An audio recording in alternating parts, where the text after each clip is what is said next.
Welcome to Parenting Solutions for Teen and Preteen Education and Behavior, the show for parents who want real root cause solutions for learning, stress, and behavior at home and at school. Hosted by educators Mike Tyler and myself, Ryan Kimball, each episode gives you practical tools you can use right away to get results.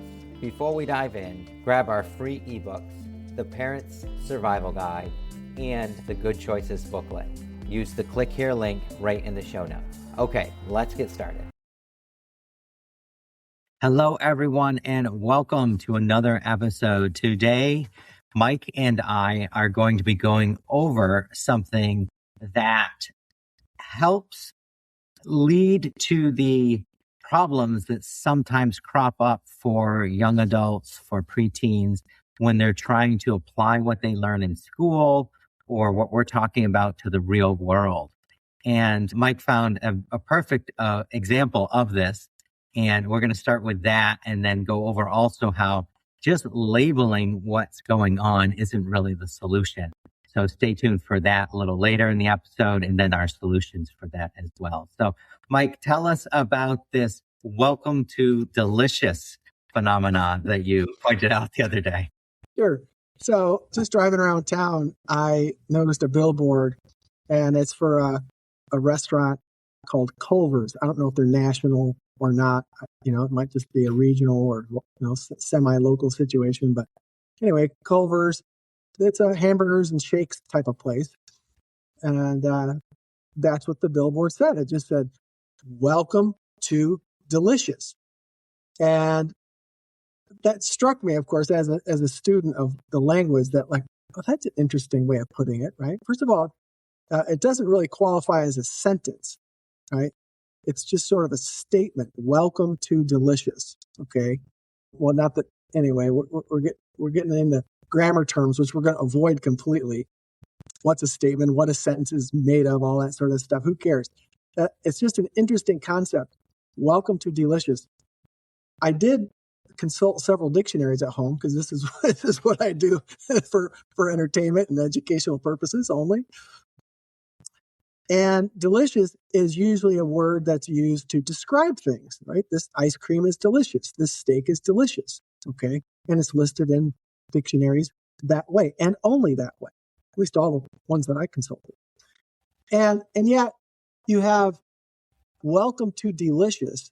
You have delicious being used to name something, to name like an experience, right? I guess they're using it to name the experience that you're going to get by going to a Culver's restaurant. Okay. Well, that's fine. All right. And that's creative. That's a creative use of words. Right. And it's powerful enough, and it's probably been successful enough that they trademarked it. That's their saying. Like nobody else can use that, apparently. Right? That's my understanding anyway. And that is how creative writers and artists use words, is to get ideas across that are maybe new and actually reach people and communicate. Right? Well, that's great. But what about the person who's trying to learn new things? And they're studying new subjects, technical subjects. Okay? They're studying to become a lawyer, a doctor, a rocket scientist, right? Or another much more technical position and role in life would be like the best parent in the world. There's a technical subject. How do you even our own survival guide for parents that we give away freely, The Way to Happiness, that book has some choice words that a parent is going to have to wrestle with and really, look over and see how they can put it into use, right? And that's why we take people up the levels to being able to do that. But you have to be able to decipher the language when you're learning these new subjects. And it just happened to be this billboard that pointed out to me that, wow, people are running into this all the time, just in general life. But when you get into studying new subjects, foreign ideas and so forth, you're really going to have a problem if you cannot dive into dictionaries, dive into grammar books, derivation books, and figure out what is exactly being said here? Yeah, totally. I think one thing that I've seen as you were speaking that came to mind for myself, and I've seen it in others that I've helped over the years, is there can be this disconnect that develops because what you're learning inside the course room or when you're asked to look up a word in a dictionary doesn't match what you see in the world around you. So I know in the past I've been like, well, yeah, I've got to learn and use my grammar and dictionary and whatnot in the course room, but I'll never use that outside really because people don't talk that way, right? Right. So can you speak to that a little bit and how we navigate that so that your teen and preteen actually become a competent person in life, not just in the course room? Absolutely. Part of the problem with modern education, if you want to call it that, is the fact that the texts have changed. Right? They're different now than they were in, for instance, the early 1900s, when America was quite literate and people had to learn how to read Shakespeare and high-level material before they hit the farm, right? Or whatever the kids were doing, right? So education was successful, much more successful 100, 120 years ago, and not so much today. And what's changed? Have the teachers, or is it the teacher's fault, the principal's fault? No, we always point this out. The far majority of teachers and administrators are there doing the best they can with the tools they have available. But the tools, the proper tools, have been taken away. And you have curricula publishers, for instance, one particular one that I looked up recently, that they have like an attention deficit hyperactivity disorder, like research unit or whatever they call it. And part of what they publish is ADHD assessments. Well, that's a fine thing for an educational publisher to publish. It's like, let's just omit giving the kids enough practice and enough orientation at the early stages of their learning so that they can master it and become just avid book readers, which can happen for anybody. Okay. Any child has this capacity. Barring, of course, there are physical limitations that some people run into and actual barriers to things, but don't just omit to teach some kid how to read properly and then turn around and slap a label on them and say, well, you've got this disorder. That's just mean. Right? I think I mentioned this in some other episode where it's like some natural health practitioner just telling somebody, well, you're fat. And that's just the way it is. But don't worry about that. You have some other good qualities and so forth. It's like, don't just insult the person, right? I mean, it's insulting. Well, he's just not very good at math. It's like, well, you just haven't taught him math and you haven't taught him how to study. That's all, right? So those are not solutions, right? And the parents, I just want to already jump into the solution a little bit here, is that the parents have to realize that the resources, if they're not in the school, they're going to have to be sought out and found. And it's not a super complicated subject. I mean, anybody who has studied chemistry has seen that chart, I'm not even going to give the full title of it, because we're not doing science class right now, right? But you've got that chart of all the elements, okay? And it's like, man, there's a lot of information on that thing.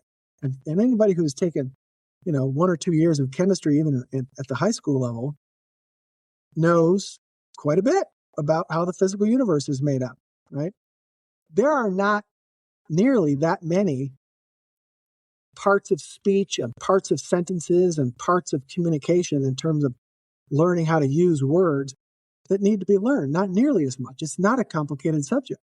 It only becomes complicated when it's not taught or it's glossed over and taught, for one thing, as like a bunch of rules that you need to learn. Whereas language and its use is what we use every day out there in life. The comfort with which you can stand in front of one other person, 10 other people, 100 other people, 1,000 other people, and talk to them is totally dependent on your command of the language, which here in America, we're using the English, right? And where did English come from? Where, right? What are the 6, 8, 10, not 100, but 6, 8, 10 major influences on the English language, okay? From history and from current affairs. These are simple things that anybody can learn. And you can become just familiar with these tools, become a whole lot more comfortable in your everyday life. Absolutely. Absolutely. I really like that you point out the simplicity of it and how this isn't something that has to be super complicated. And once you do get the right solution to help the child, then, or anybody seeking to improve their education, it becomes easy.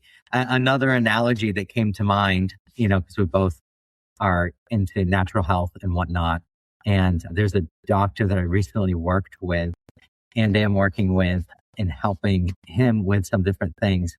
He did this presentation on the kind of how carefree and slap happy we are with labels in medicine.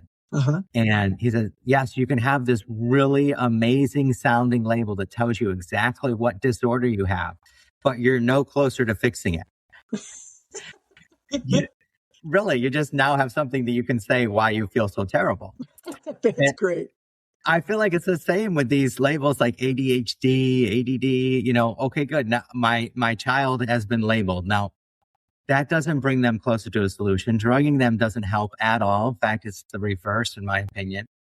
But using the tools that you're going over and you and I are discussing is what it's like doing the blood work for a person. You're like, okay, well, this is high, this is low, this means this. Now we're going to put you on this type of diet or whatever. Obviously, I'm simplifying things, but same concept applies. There's a limited number of language parts and ways of approaching it. And once those are down, you can figure out what's missing and just kind of fill it in. Was that a fairly accurate or correct analogy? Absolutely. Absolutely. And you reminded me of a particular student that I had. He was doing some alphabet drills. It's part of one of the classes that we have available. It's part of one of the books that we have available. But there's only 26 letters, right? And if you don't know them forwards and backwards, like if you can't sort of count, so to speak, from Z back to A, and if you can't go from A to Z without singing the song, but just straight say, these are the letters, okay? And if you don't know sort of like what the middle of the alphabet is and what letter comes before this letter and what comes after this letter, you're gonna be awful slow in looking up words and stuff. And I remember this guy, a grown man with technical credentials under his belt. In other words, he was a persistent fellow who had pushed forward in his education and gotten some engineering type of, right, and practical knowledge of the physical universe. He was doing the alphabet drills, learning the alphabet forwards and backwards. What letter comes before this one? What letter comes before that one? What comes after this letter? What comes after that letter? And in the middle of it, he blurts out, "Oh my God!" Because when I'm asking him, let's just go real simple. What letter comes after B? And he's like, E. It's like, no, it's not. It's just a simple sequence, right? You should probably know it, right? You know how to count from 1 to 100. You can count backwards from 100 to 1, 0, right? You should be able to go forwards and backwards with the alphabet. And he's doing this in the middle of it. getting a bunch of answers wrong on the drill. He goes, "Oh my God, you're giving me ADHD." Or no, what did he say? No, he said that was the wrong one, the wrong label. They're all silly, but he says, "Mike, you're giving me dyslexia." Right? I'm giving him dyslexia. Like, no, we're curing dyslexia by actually teaching you the alphabet. Right? There's a beginning and an end to the alphabet. There's middle ones, there's stuff, and you should know where they are. Why? Just so you can find them. And then also, that's just one step towards learning then all the letter combinations, like TH, which has two different sounds, like the and thick. Okay, simple. There's not a billion of these things. But there's a certain sequence and moving forward and learning them. And just, saying dyslexia or this or that or the other thing, that's not helpful. Let's just back up and learn this stuff. That's all. Yeah, exactly. And I'm always surprised when I, talk to someone who's used the technology that we use for study and whatnot, and they'll give little stories like, "Oh yeah, they told me I had dyslexia, but actually I didn't know my alphabet." Or, they always said I had attention deficit disorder, but actually I couldn't concentrate because I didn't understand grammar, Right.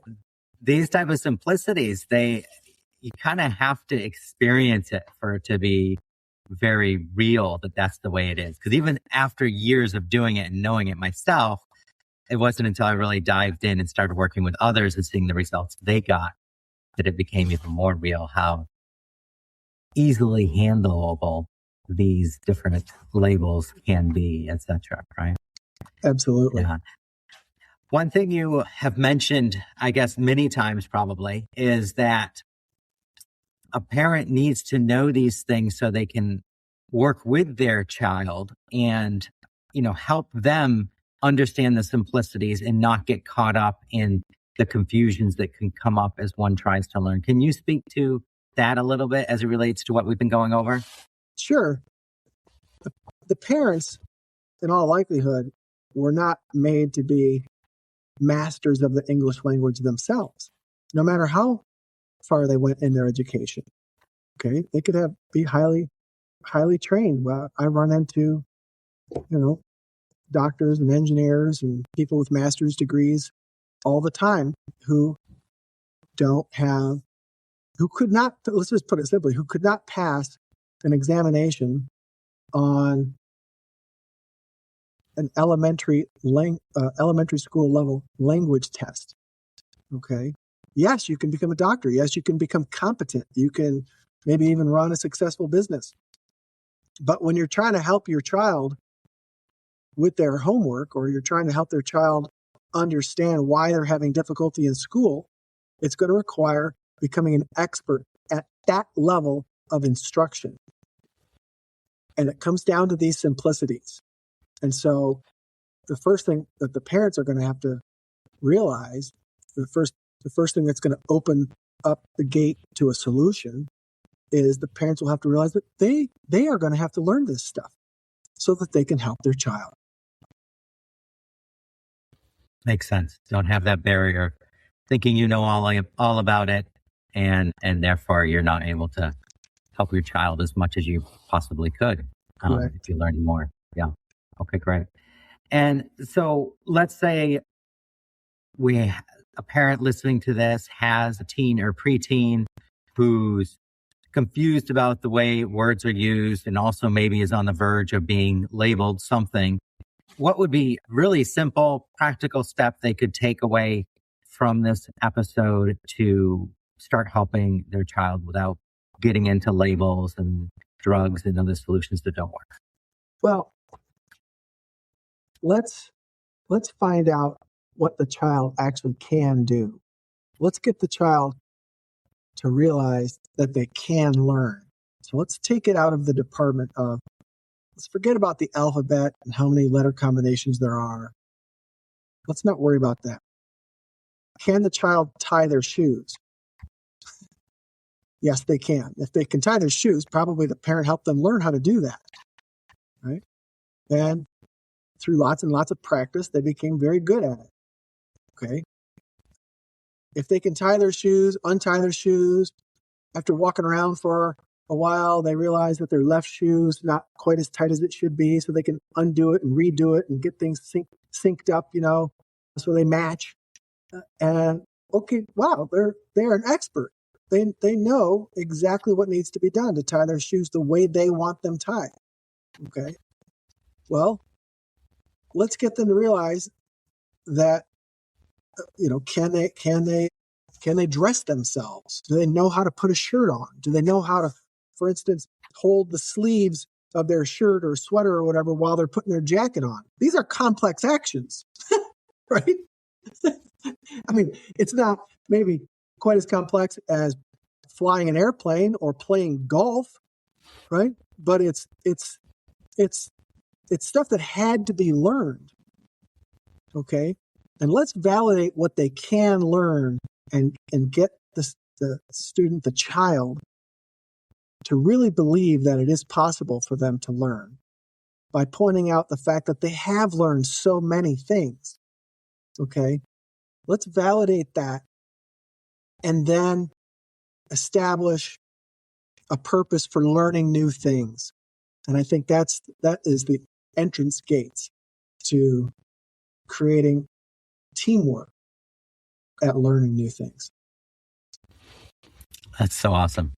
I'm sometimes inspired after we have these talks to go learn new things. So I think that's a good sign. It's quite fun learning new things. Yeah. I mean, there's adventures, you're going to run into things you don't know. That's part of the adventure. You go, oh, wow, what the heck was this? I didn't realize, I didn't know this. Okay, well, yeah, but if you're comfortable experiencing that, okay, then you just go, okay, there's something here to learn. This is just a learning opportunity. That's all.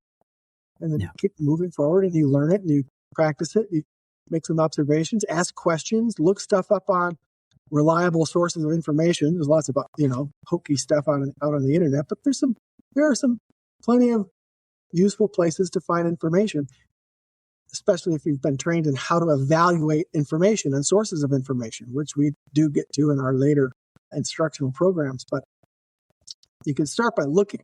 It's just looking, observing, learning all about it, clarifying everything you can clarify about it, and then practice it. That's the simple formula. Look, learn, and practice. Awesome. Yeah, look, learn, practice. Yes.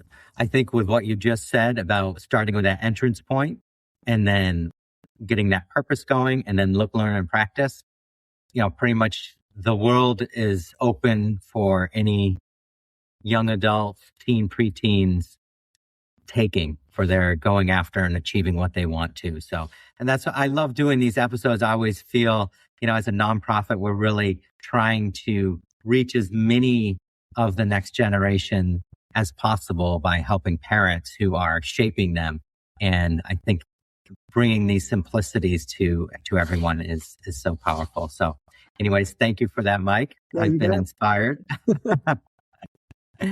Great. Thank you, everybody, for listening. Be sure to stay tuned for our next episode. They do come out every Sunday. And feel free to reach out to us anytime. We're here to help you. Thanks for listening to Parenting Solutions for Teen and Preteen Education and Behavior today. If today's episode helped you or resonated with you, please share it with a parent who needs to hear it. And don't forget, you can download our free ebooks, The Parent's Survival Guide and the Good Choices booklet. Just use the click here link in the show notes. We'll see you in the next episode.